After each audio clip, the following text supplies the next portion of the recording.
Another Valorant season has passed, and it seems to have really no shortage of surprises when it comes to shifting the meta. Now, after a year of mind-blowing plays and strategies from our top global teams in the VCT, one really has to wonder how much team compositions are valued in the current map rotation.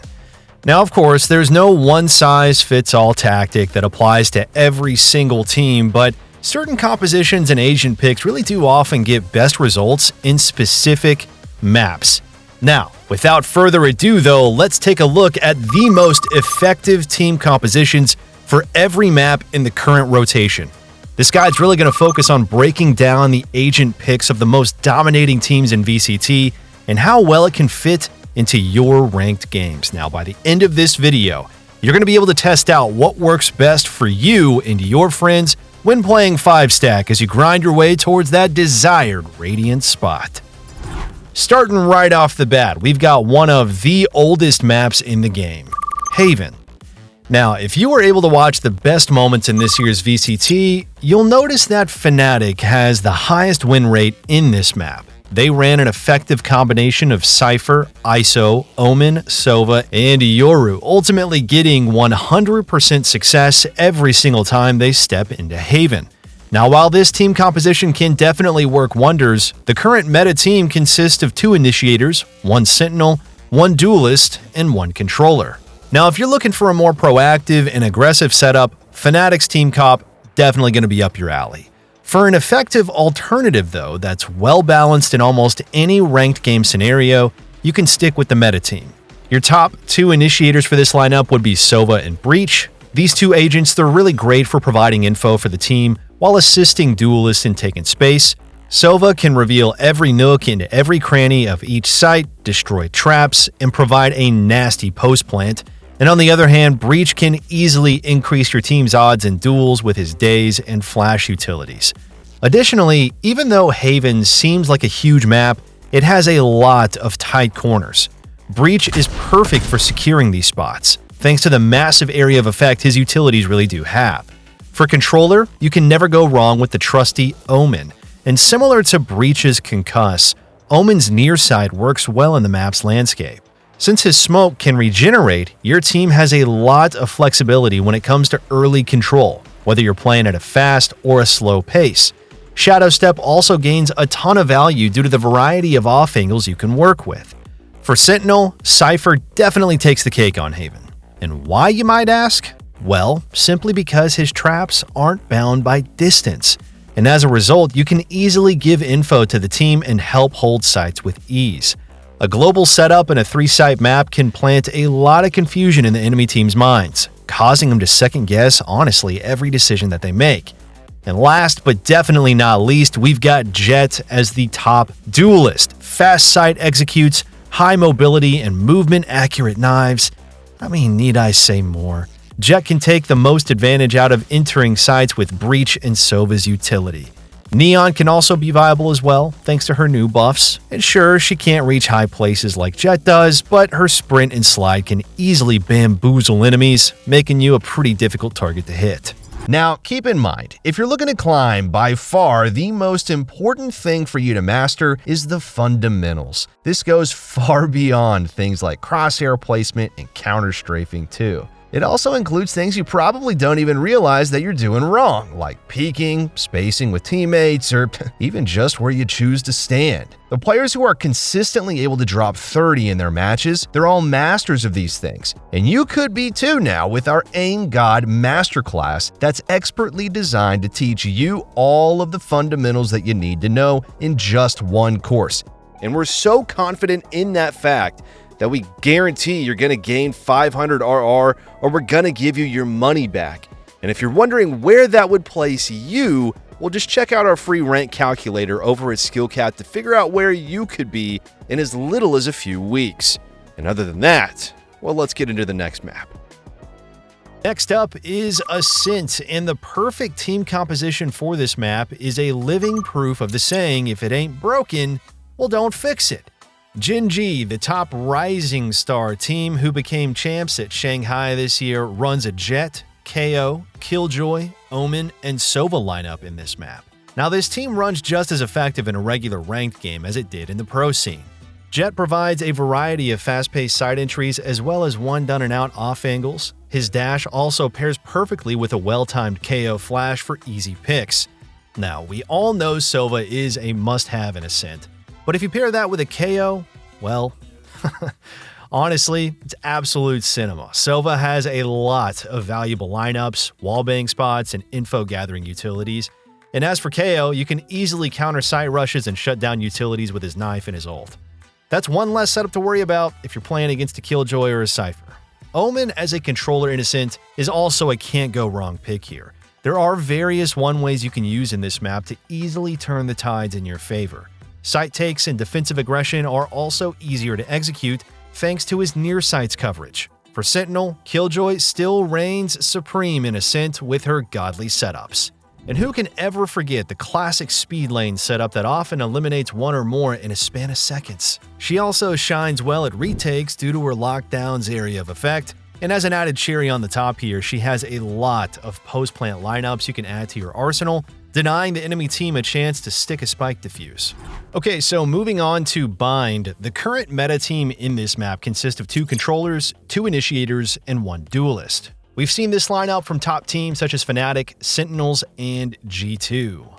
Now, despite Fnatic having arguably the most dominant win rate in Bind, running a combination of Astra, Viper, Raze, Fade, and Gecko, it may really not always translate well in ranked matches. You can make this team work if you and your team are proactive in default setups, but in most cases here, you'd still want a Sentinel to worry less about flanks and hold sites better. The alternative team composition that works just as well comes from none other than Gen G. And do take note here that they have had almost a similar amount of success in this map compared to Fnatic. The team consists of Brimstone, Cypher, Raze, Skye, and Viper. Here, we're still running a double controller setup, but with the addition of a Cypher instead of having 2 initiators. Cypher remains a threat not to be taken lightly with his watchful eye across the map, paired with well-timed lurks. Viper can do the same as a pseudo Sentinel since she can activate her Poison Orb and Toxic Screen from anywhere. And on top of that, her smokes can serve as backup coverage if Brimstone dies or runs out of smokes and vice versa. Brimstone, on the other hand, provides massive value with his Molly lineups and ultimate. Due to the narrow passages and corners of Bind, anyone caught in the middle of his orbital strike is sure to dread the day that they were born. Skye, as a solo initiator, is more than enough for this team composition too. Her Trailblazer is valuable for early to late game info, and her ult can easily help your team decide which site to favor in various situations. Lastly, I'm sure most of us, if not all of us, can agree that Raze is unparalleled on this map. Sowing chaos in every corner, Raze's mobility and explosive entry matches the landscape of Bind perfectly. Boombot to cover multiple angles, pain shells to clear corners, and her nasty showstopper can easily make the enemy team respect and fear your name. As long as you got a good grasp of her satchel entry mechanics, you're going to be able to play multiple approaches to entering sites with style and ease. Abyss may not have been around all that long to establish a solid meta team, but thanks to some top pro teams like DRX and EDG, we have enough to work with for a potentially unstoppable lineup. DRX utilizes a team of 2 initiators, 1 controller, 1 duelist, and 1 sentinel. Now, on the other hand, our latest champs, EDG, runs a team composition of 2 controllers, 2 initiators, and 1 duelist. As much as EDG was able to secure the Valorant Champions 2024 title with an Abyss lineup of Astra, Jett, KO, Omen, and Sova, this might not really be the best fit for your ranked games. Instead, we definitely favor DRX's combination of Cypher, Jett, KO, Omen, and Sova. If you've been playing Valorant for a while now, though, you're going to know how big of a map Abyss is. Now, for that reason alone, it's almost painstakingly difficult not to bring along at least 1 Sentinel with an effective info gathering trap. Now, do we remember anyone who excels best at global setups? Our walking CCTV? Cypher, for sure. Cypher's tripwires are great at holding flanks and slowing down side executes, despite the massive area of Abyss. He's also the best lurk you can have on the team who can still guarantee your safety from unexpected flanks. Now, as for your initiators, Sova and KO are your best bet for gathering info and removing utility. If you take some time to learn Sova's recon lineups, you're definitely going to be able to lighten the load off of your team when pushing any site. Jett is almost irreplaceable in this map thus far, thanks to his ability to updraft and glide from unexpected angles in an area where falling to your death is highly possible. Lastly, Omen can get the job done as a solo controller in Abyss due to his flexible smoke that recharges and can easily be placed for one-ways. However, if you want to up the ante, Astra is also amazing on this map and offers much more variety. Imagine planting the spike on a bridge and using a post-plant star to pull the enemies off the spike and literally into the Abyss. That's an Astra play only she can do in a map like Abyss. Additionally, her ultimate gains a ton of value thanks to the massive area that I can cover. And just like that, the enormous map feels a bit smaller and a little bit more manageable. Paper Rex holds one of the highest win rate percentages at 83% in Sunset, running a team composition of Breach, Gecko, Omen, Raze, and Sage. Yes, the numbers don't lie, but we all know how much Paper Rex favors the W gaming playstyle, and this might not work for everyone in every situation. A close second pro team that excels well with a balanced team in this map is Edward Gaming. Their setup of 1 Sentinel, 2 Initiators, 1 Duelist, and 1 Controller follows the meta team a little bit more closely. For Sentinel, Cypher is a cut above the rest, providing numerous options for holding a side on defense, securing flanks on attack, and gathering early to late game info. The 2 Initiators you can use are actually interchangeable among 3 agents, namely Sova, KO, and Gecko. Sova provides great info and has shock darts to destroy traps and utilities in common spots. KO does the same by shutting down all utilities with the addition of a powerful flash. Lastly, Gecko is no slouch either, with Wingman and Dizzy that can both gather info and be recycled throughout the round. Thrash is also a very useful ace in the hole for taking space and turning the tides in your team's favor. Omen still remains a trusty controller on this map thanks to his near sight, regenerating smokes, and repositioning capabilities. Raze offers a lot of damage with his utilities, which can also help destroy Cypher traps that are hard to get past. Her satchels also provide great mobility, which is much needed for entering sites, repositioning, and aggression. Now on the other hand, Neon adds an element of unpredictability due to her fast-paced playstyle. One minute you can spot her getting a pick on A, and on the next, she's already helped take B site. Her wall and concuss also helps clear angles and cut the site down for easier entries and retakes. Love it or hate it, Icebox is a classic and fun map to play in, especially if you and or your teammates have great synergy. We crown Leviathan as one of the most dominant teams to play against in Icebox due to their high win percentage rate with Harbor, Jett, Killjoy, Sova, and Viper. However, we can see that this double controller setup compromises the team in terms of having a flash for entry, retake, and gaining advantage in engagements. The reason why some pro teams and ranked players go for a double controller setup, whether it's with the addition of Harbor or Omen, is because Viper's no longer capable of recovering her poison orb. Nevertheless, this hasn't stopped teams such as Fnatic, Paper Rex, and many more from running Viper as a solo controller in the map. Therefore, a team composition of 1 controller, 2 initiators, 1 sentinel, and 1 duelist is still a safe and effective choice. Viper as the top controller pick in Icebox is still irreplaceable. Sure, she can't move her wall and smoke orb once you place them, but this just means that careful planning and strategic default plays are definitely going to be needed. The nerf on Viper isn't really enough to diminish her prowess on Icebox as well. While Icebox isn't as big as other maps, the orientation of sites is what makes Viper's kit an absolute must-have. On top of that, she has lineups for Molly, Smoke Orb, and ultimates scattered across the map that provide tons of value in a variety of situations. Now, as for your initiators, the dynamic duo of Sova and KO remains a force to be reckoned with. Sova's utilities provide a lot of info in almost every area of the map, which is very crucial in Icebox due to the amount of corners and off angles it has. KO, on the other hand, is a perfect support agent in the map because of how large of an area he can cover with his ult for retakes and side executes. His flash mechanics also help Duelist enter sites with ease, leaving enemies vulnerable to rush plays. Similar to KO's area of effect, Killjoy's ultimate provides the exact same results. A turret covering mid with a setup on either set is also a tried and tested method to slow down enemies on defense. Now for the duelist role, nothing beats a smart, chaotic, and aggressive Jett playstyle. There's plenty of off angles you can work with using Jett, which you can easily reach with the help of Updraft or her glide passive. Building up your economy for an operator on a Jett with good aim, and that's already a recipe for disaster waiting to get cooked. We have seen a lot of legendary moments in Lotus throughout this year's VCT season. From Ten's pistol round ace to Chichu's masterful sight hold ace on A, there's no shortage of epic moments in this map. Now, speaking of Sentinels and Edward Gaming though, both of these teams are actually the top contenders when playing Lotus. Sentinels runs a combo of Fade, Killjoy, Omen, Raze, and Viper, while EDG sticks with a double initiator and controller team comp of Breach, Fade, Clove, Omen, and Neon. If we're talking regular rank matches, both of these team compositions may not always work for you and your team due to the lack of flash and anti-flank utilities. Now that being said, it'd be best to adjust Sen's lineup a bit by simply replacing Viper with Breach to add more chaos for the enemy team.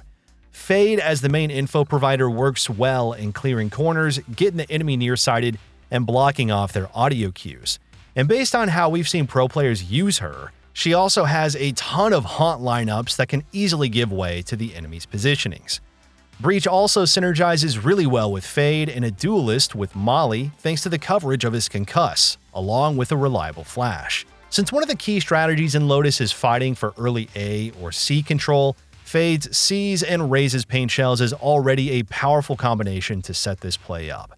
Adding Breach's fault line into the mix makes it even more difficult for the enemy to escape or evade the unison of utilities. Now, since we've mentioned that combo, there's no denying that Raze is a no-brainer pick when you step into Lotus.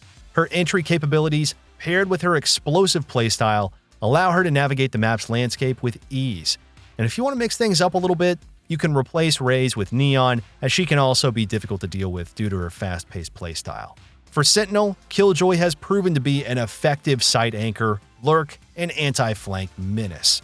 Having her set up in a site or two can already provide plenty of assurance so long as her kits are well placed. For instance, you can have a turret watching over B while keeping an active alarm bot and Molly set up on C.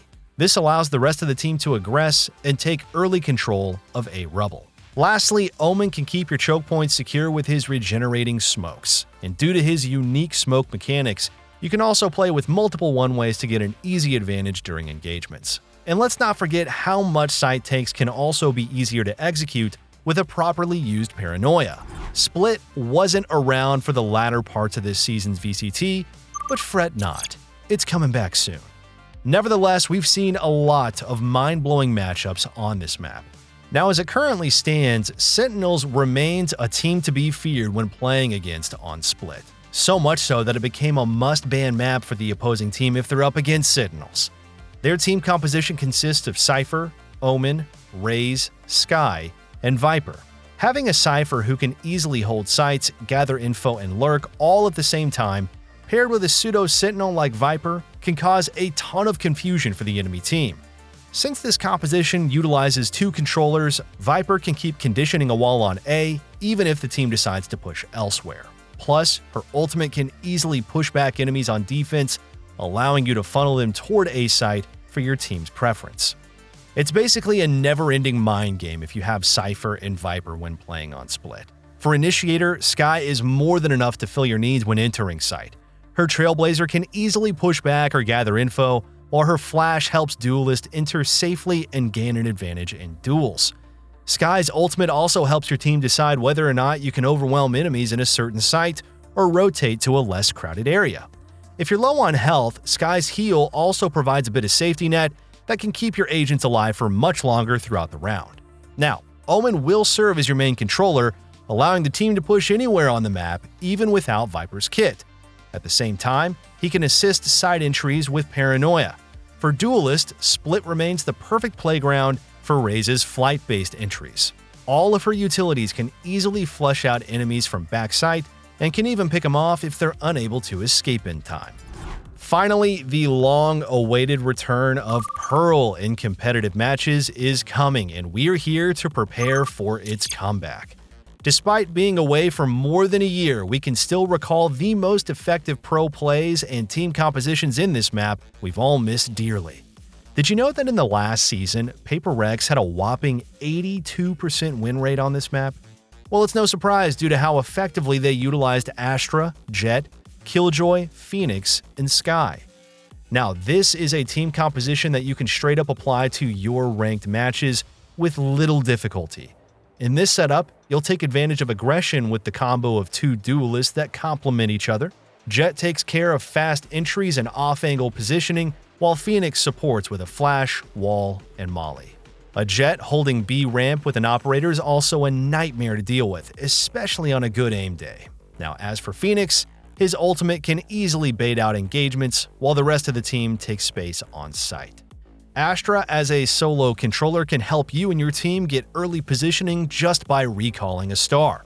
The rest of her kit provides support to the team by either pulling the enemy out of angles or concussing them. And since Pearl is also a huge map, it's only right we have a Cypher on the team to prevent the enemies from getting the jump on you. And thankfully, distance doesn't really matter to Cypher, as he provides much-needed info as long as he's alive. Lastly, Skye's flashes and info-gathering utilities make pushing easier, whether it's through A main, B main, or mid.